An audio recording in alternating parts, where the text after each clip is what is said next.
Hey there, HorseCenter fans. Matt and I are back with another exciting edition of the show. Matt, we are talking picks and plays on Breeders' Cup Friday. It's one of our favorite shows of the year, Brian. Picks and plays, our top choices in the 5 Friday Breeders' Cup races and suggested wagers for all of you. Yeah, folks, we want you to win on Breeders' Cup. We're starting with Friday. Watch it all now right here on HorseCenter. Welcome to another edition of HorseCenter, everyone. I am Brian Zipsy, and as always, I have the outstanding pleasure of being joined by my co-host to the East Coast. That's Matt Schiffman. Matty, talk Breeders' Cup to me. Oh, hey, here we are, Brian. It's our favorite shows. It's our favorite wagers, suggested ways to bet your money at the Breeders' Cup. We love this show. Picks and wagers here on Breeders' Cup HorseCenter. Folks, today we're going to focus on Friday. The draw came out last night. Matt and I have been doing our homework. And, of course, tomorrow we will come out with our Saturday picks and suggested wagers. Matt, let's start off with the Juvenile Turf Sprint. 5 furlongs on the grass at Santa Anita. And I think you want to start out with a daily double in that one. Yeah, Brian, and I certainly do. We talked about in the last show, I really like four-wheel drive in here. I think that he's the fastest horse in the race, and that's what that 5 furlong turf sprint is all about. So I'm going to start out with a daily double, going from this race 5 into the next race, which is the Juvenile Turf. $10 daily double, that's what I'm doing. Hey, folks, you want to bet a $20 daily double? You want to bet a $2 daily double? Do whatever is comfortable for you. I'm going to use four-wheel drive with 7 horses from the wide-open next race. They are Arizona, Decorated Invader, Graceful Kitten, Vitology, Andesite, Peace Achieved, and Structor. Nice, Matt. Now, Matt's all on four-wheel drive in the Juvenile Turf Sprint. I do think it's a little bit more wide open. I have great respect for four-wheel drive. I think he's got a big shot to win, and I will be using him in my bets as well. But I also have a lot of respect for Wesley Ward's filly as well, and her name is Kamari. Kamari's been big all over the country and went over to Ascot and did really well. Kamari had trouble in her last race and still won here at Keeneland. I have to use Kamari. And I do think there's a bunch, and I think, Matt, this is one of the reasons why this race was created recently. There's a bunch of Euros in here, and they've been running against some good horses. The 2 I like the best. I think the standout on paper from Europe is A Ali. A Ali will be ridden by Frankie Dettori, which is never a bad thing in big races. And then another European that I like a little bit is the filly Band Practice. She looks like she's getting better. Good experience at 5 furlongs. And again, I'm looking at the jockey a little bit because Jamie Spencer, I think, is one of the best turf sprint riders in the world, if not the best. So for me, Matt, I have it more as a 4-horse race. But I can't blame you for liking four-wheel drive best. I agree, Brian. All right, so let's get to my bets in this race, Matt. We're going to go with $2 exacta box with those 4 horses I mentioned.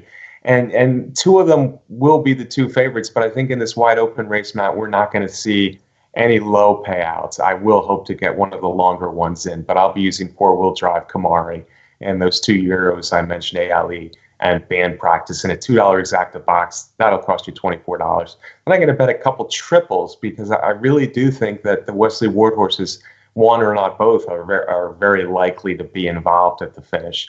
So I'm going to use in a $1 key. I'm going to use the 2 I like best, the 2 Wesley Ward horses, four-wheel drive Kamari on top. With the other 2, I'm also going to throw in Chimney Rock.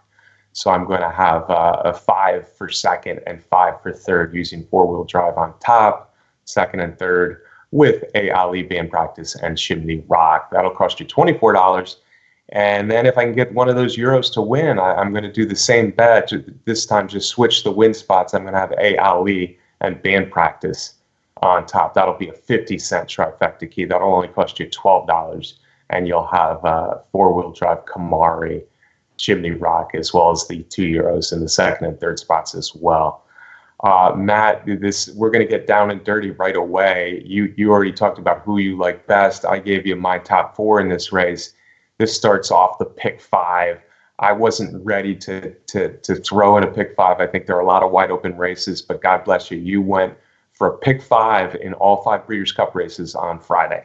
Yeah, I was intrigued by it because it is all 5 of the Breeders' Cup races, and I had a couple races where I'm feeling a little bit more confident in the first leg and in the last leg, and then I'm going to spread a little bit more in between. Obviously, and you mentioned Kamari in there. I like Kamari in there also, even though I'm singled in those daily doubles. I'm going to start this out with those 2 top Wesley Ward runners with a 4-wheel drive and Kamari, and then I'm going to go 7 deep and 5 deep and 3 deep. And I'm going to single in the last leg. I'm going to single Dennis's Moment in here because I think he's a standout in that race. And hey, folks, our producer, Brett Workman, is putting the graphics up there of all of these wagers. Feel free to hit the pause button for a minute to write them down if you want to, or to take a screenshot so that you have this information later on, and then hit play again and rejoin us. And that's a coming attraction to all the races, ending up with the Juvenile Dennis's Moment. Matt single finishing that pick 5. And I tell you what, the single to finish a big horizontal wager like that, Matt, is never a bad idea, because if you're live to a single in the last race, folks, that means you do have the option of kind of hedging a little bit and getting some money just in case Dennis's Moment doesn't win, but Matt's alive to a really nice pick 5. He can hedge a little bit in that last race if he's alive to his single. All right, the next race on the Breeders' Cup card on Friday is the Juvenile Turf, Matt. I think this race is inscrutable. I looked at it, and I kind of designated the horses into more likely and less likely, and at the bottom of my less likely, I think they have a chance. What I'm saying is, if I'm doing much in this race, it probably would involve the all button. I think all 14 horses have a shot, and you might go for some odds. Having said that, I think the one horse to beat was listed as the morning line favorite. His name is Arizona. Yeah, and I agree with you completely in this race, Brian, in the Juvenile Turf. And I think these races have just gotten tougher and tougher to narrow down, because if you look at the past performances, it's almost every horse, their performances are very similar.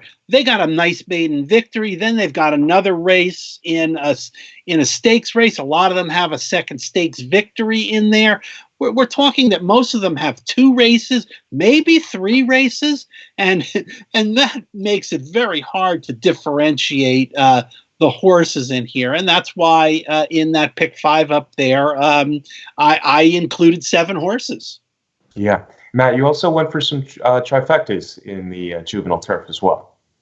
I did, Brian. I like to play trifectas with a particular horse that I think is going to be a decent price to maybe not win the race, but come in second or third in there. And for me, that horse is Decorated Invader. Although I think I have to disagree a little bit with the morning line when I heard 4-1 in there last night in post-position draw. I think it's going to be higher in there, but it doesn't really matter in a wide open race like this, Brian, with a big field and so many of them similar. The money's going to be really spread out. So I'm going to key that horse, Decorated Invader, for Christophe Clement, who hasn't won a Breeders' Cup race this year, in his career, but has lots and lots of seconds and thirds.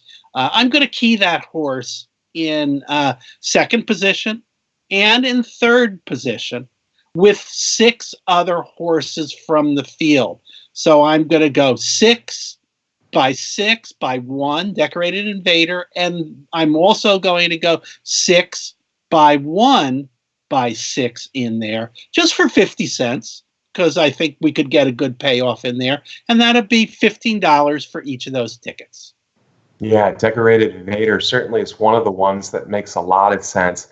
One that Matt didn't throw into his list of horses in this race that I think might bear real watching is the California Hit the Road, because I really do like 2 straight mile turf wins he had out there, and he's coming off a win at the track.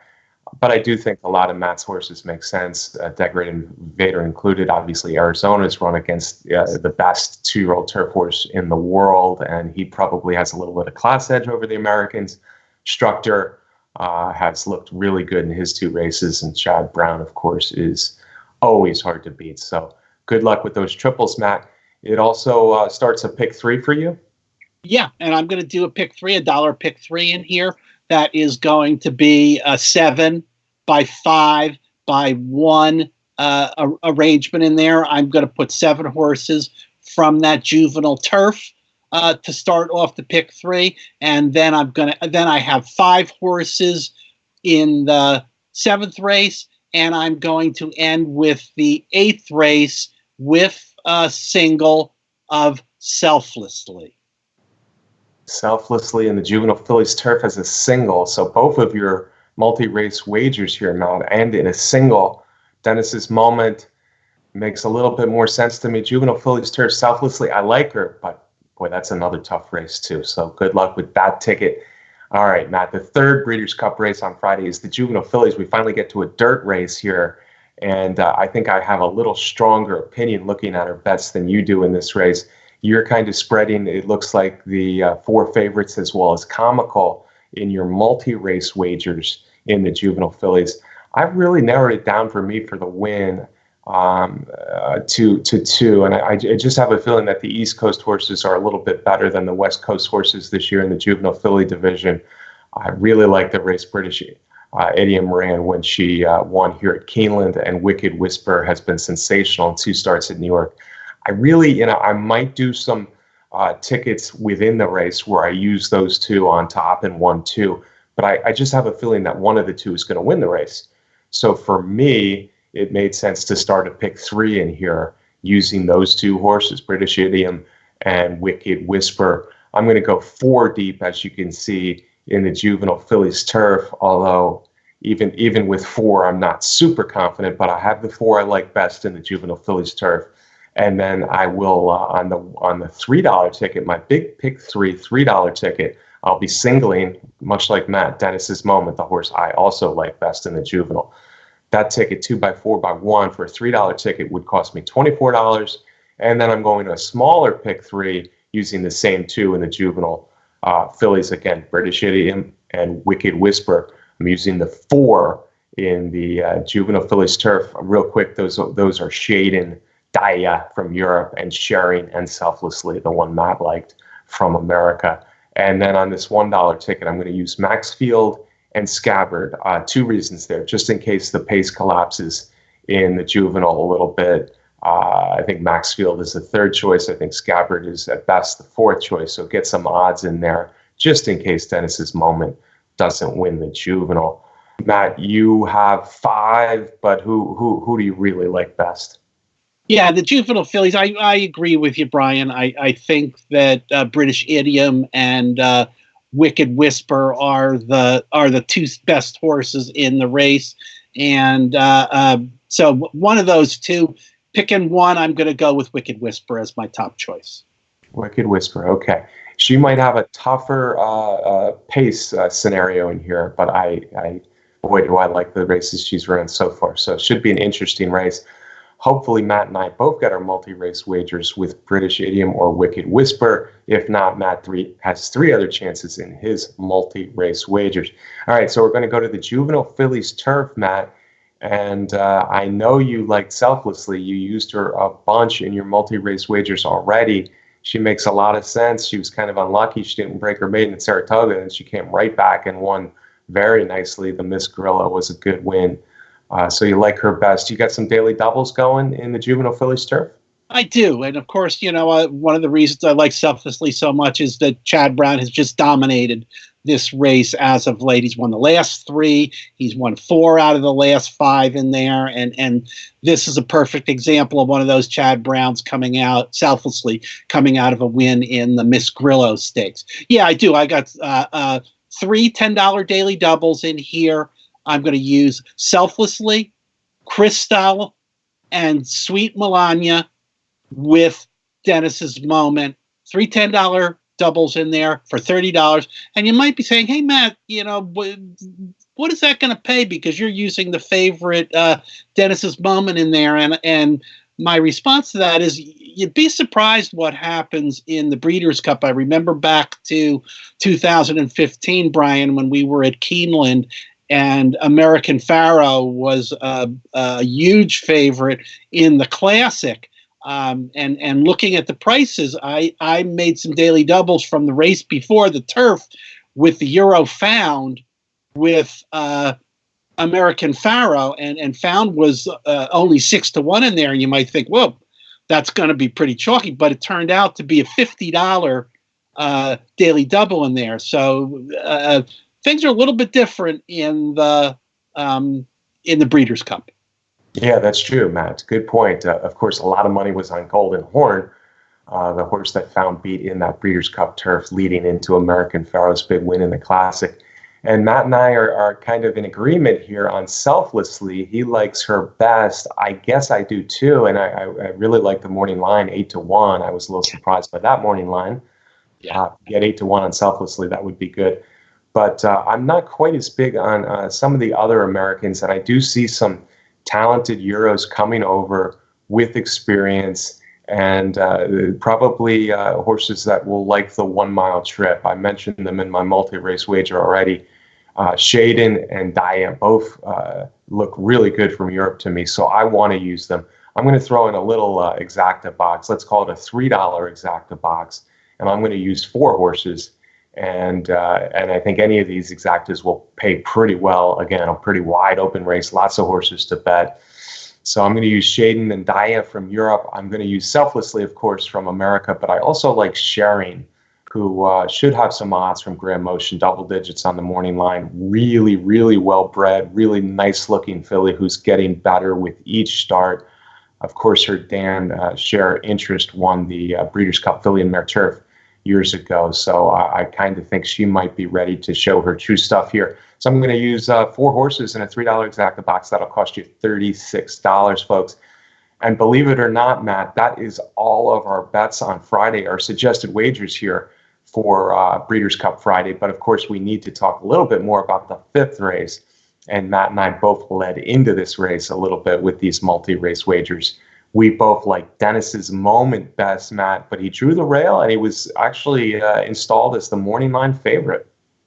Yeah, I think it figured that being the buzz horse and getting so much attention that he might be the favorite in there. We're talking about being the favorite over that Baffert horse, 8 Rings in there, who I must admit, you and I were not that keen on the horse coming into it, and watching his last workout, I'm even less interested in 8 Rings after seeing him on the racetrack out there. So I'm strong on Dennis's Moment, obviously, and I like the talented Max Field also, but he's going to have to be a little closer to the front that he was in his victories. Yeah, Max Field coming over for Brendan Walsh. 2 nice victories here in Kentucky.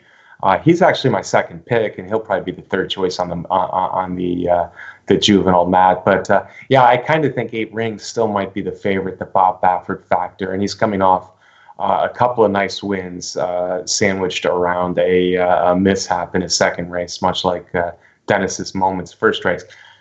But like you, I think Dennis's Moment is a better horse. Ryder Ortiz will need to make sure he breaks well from the rail. The rail can be tricky, but he's got a lot of speed. And he's shown already that he doesn't need to be on the lead. Bottom line here, folks, and it almost doesn't matter who's the favorite. We're betting exotics. We're betting multi-race wagers. bottom line here is we just both think that Dennis's Moment is a better horse than Eight Rings. We'll find out. Eight Rings still could be any kind for trainer Bob Baffert, as he's had so many excellent horses over the years. And I kind of think that it might set up, if the pace is fast, especially if horses are wanting to pressure the favorites, Dennis's Moment and Eight Rings, or they pressure each other on the early lead, especially with Dennis's Moment on the rail. So it might set it up for Maxfield a little bit to come running. And Scabbard, don't forget about Scabbard. He was second behind Dennis's Moment last time. He should be ignored a little bit at the windows behind the top three. And maybe without trouble, he would have been even closer in the Iroquois, and maybe he can run a good race out here. So those were the three I used. We should have a Kentucky Derby favorite, though, Matt, after this one. Yeah, no doubt. And it's important to remember that in these kind of races, particularly with young horses, with the crowd and the energy and the emotion flowing out there, paces can tend to be a little bit hotter than on other occasions. Yeah. And that could set things up again for Maxfield, the third choice in the Juvenile. We shall see. All right, folks, that was a quick show for us, our Friday picks and plays here on HorseCenter.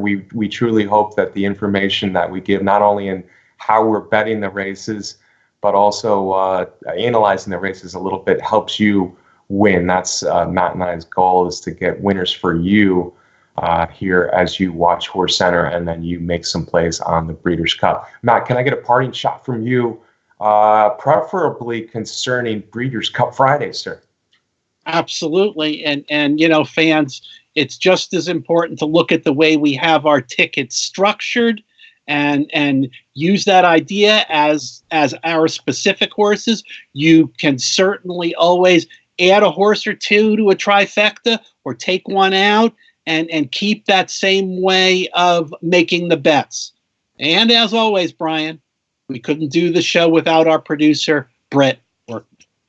We couldn't do it without Brett. We couldn't do it with all you watching and tuning into HorseCenter every week. We sure do appreciate it. Thanks to our sponsor, Derby Wars, the best contest site out there. Also, folks, don't forget, if you haven't yet subscribed, maybe this is the first time you've watched HorseCenter. Hopefully you like the show Matt and I put on every week. Don't forget to subscribe to our YouTube channel on Horse Racing Nation. And don't forget also, of course, we'll be back tomorrow with another big show, a bigger show, because Matt and I are going to be doing the same thing for Breeders' Cup Saturday. Don't miss it right here on HorseCenter.